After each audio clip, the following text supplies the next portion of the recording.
Saudara-saudari, saya ingin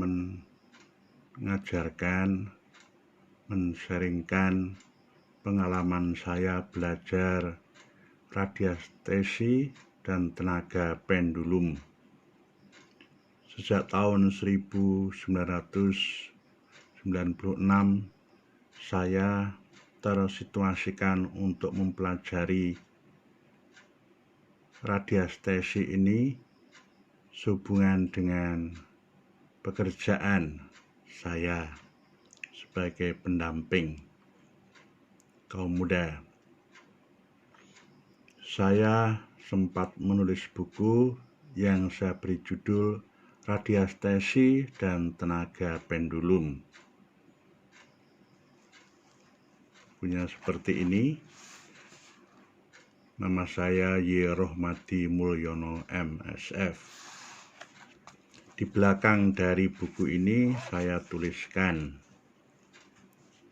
Sang Pencipta alam ini telah menciptakan alam semesta dengan hukum-hukumnya yang tertata rapi. Banyak misteri hukum alam telah dibuka oleh banyak ilmuwan, baik yang fisika maupun metafisika. Para ilmuwan dengan tekun bertahun-tahun mengadakan riset, penyelidikan, mengadakan perbandingan, dan merumuskan apa yang mereka temukan. Buku ini mengajarkan bagi mereka yang mempunyai waktu dan minat untuk belajar autodidak mengenai radiestesi dan pendulum sebagai medianya. Mediasi pendulum ini penting karena gerakannya bisa dilihat langsung oleh orang lain sehingga menghindarkan kesan klinik atau dukun. Tidak ada tenaga dalam yang perlu dipelajari dan juga tidak ada mantra yang perlu dilafalkan. Yang perlu dilakukan adalah pemahaman yang benar dan latihan yang tekun serta motivasi yang jujur untuk kebaikan semuanya. Kata-kata bijak bisa menjadi penyemangat. Siapa yang meminta akan diberi, yang mencari akan mendapat, dan yang mengetuk maka pintu akan dibukakan. Selamat berlatih dengan tekun dan sabar, dengan memanfaatkan situasi dan getaran-getaran serta cahaya yang ada di alam sekitar. Buku ini berisi macam-macam hal sehubungan dengan radiestesi dan pendulum. Dalam bab yang pertama, apa itu pendulum? Gerakan pendulum, berlatih menggerakkan pendulum, sikap fisik dan hati, aneka fungsi pendulum. Bab 2 itu kegiatan mendeteksi pendulum dan air bawah tanah, air resapan, air sungai bawah tanah, pendulum dengan warna dasar, terapi warna, pendulum dengan kosmos, gerakan planet alam semesta, energi khas setiap planet, pendulum dengan aura rumah, pengaruh radiasi. Juga pendulum dengan makhluk halus, pembebasan roh manusia, mendesak roh negatif pindah, pendulum dengan anatomi tubuh, parameter dasar, deteksi organ tulang belakang, deteksi otak, deteksi EQ otak kanan dan kiri, deteksi organ sentral, deteksi kerongkongan ke rektum, deteksi organ reproduksi, pendulum dengan herbal. Kemudian di sini ada tenaga pendulum dan peristiwa-peristiwa pendeteksian merupakan contoh-contoh yang selama ini saya ketemukan, saya lakukan. Pada kesempatan ini, Anda semua akan saya ajak untuk latihan pendek Lihat di sini ada macam-macam pendulum. Bisa dengan seperti ini.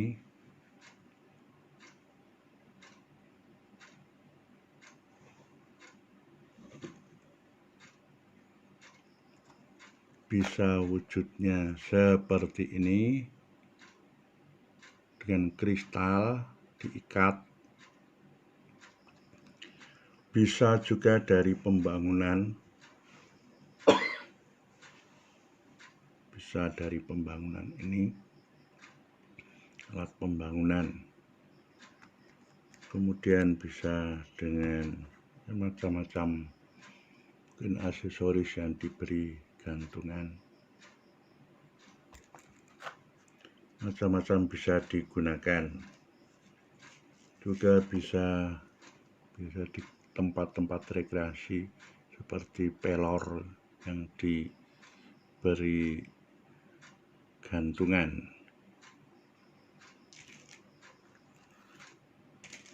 Sekarang saya ajak Anda untuk melihat di sini. Gerakan pendulum itu sangat sederhana. Ada 1, 2, 3, 4. Jadi gerakannya lingkaran jarum jam itu dengan sendirinya akan berputar kalau sudah lama berputar dengan jarum jam.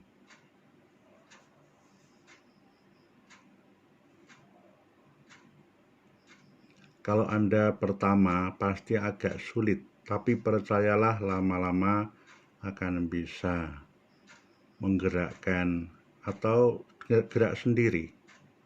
Ini tidak digerakkan ya, tentu tangan itu ada pengaruh sedikit. Sekarang berlawanan dengan jarum jam. Ketika saya konsentrasi ke sini, itu otomatis ya ini soal jam terbang. Dia bergerak ke kiri sendiri. Nanti ini sangat ada gunanya. Misalnya pertanyaan, apakah ada energi tertentu di benda ini? No, tidak ada. Ketika nanti Anda mendeteksi sesuatu, lalu kok geraknya ke kanan, lalu apakah misalnya diletakkan di atas lever. Ketika Anda tanya bagaimana kondisi lever, ini berarti positif. Tetapi ketika apakah ada penyakit, lalu ini ke kanan berarti ada penyakit. Jadi ini dulu ke kanan, kemudian ke kiri, otomatis ya ketika sudah jam terbangnya lama akan geraknya.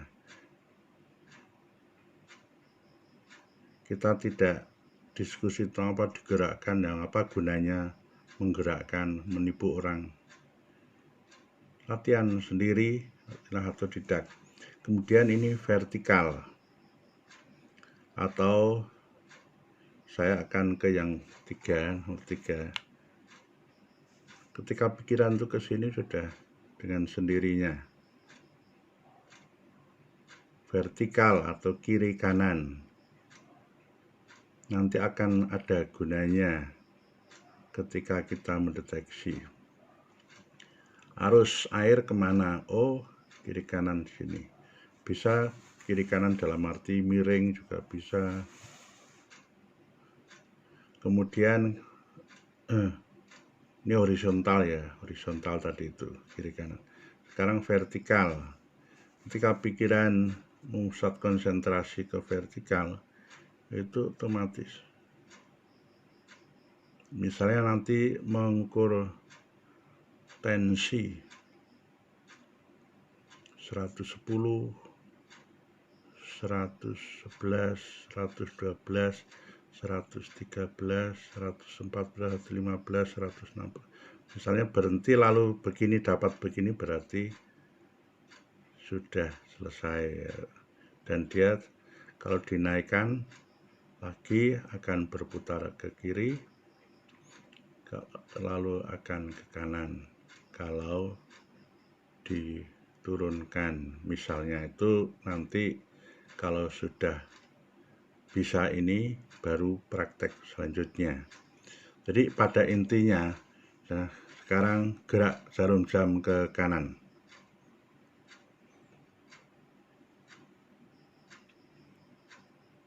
Gerak sekarang pendulum ke kiri. Ini sudah otomatis ya, otomatis dia akan mengikuti dengan cepat. Kalau sedang latihan awal tentu agak berat. Terus sekarang kiri kanan. Kiri kanan ya boleh, kanan atas bawah ya boleh. Terus sekarang misalnya vertikal, top down,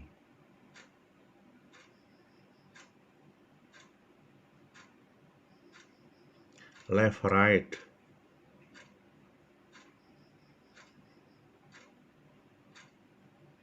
left right, seperti jarum jam. Ini kan berarti ini.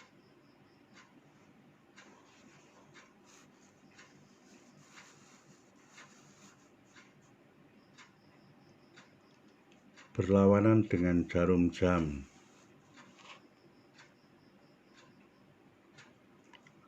Anda perlu tekun untuk latihan. Tidak usah banyak pertanyaan, prasangka, macam-macam, diskusinya nanti dulu. Praktek dulu.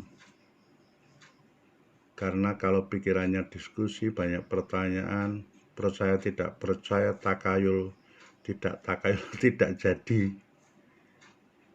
Ini perlu hati yang lepas, hati yang pasrah, tekun, berpikiran positif. Orang itu harus selalu berpikiran positif. Tuhan Allah kita sudah memberikan banyak kepada umatnya, lalu kita itu mencoba untuk mencari, mengetuk, meminta. Maka kalau kita tekun ya lama-lama pasti akan mendapatkan sesuatu. Dan ini untuk hal yang positif. Oke, teman-teman, sahabatku, hidup dalam damai Tuhan Allah kita, selalu mencintai sesama, selalu mencintai ciptaan Tuhan. Amin.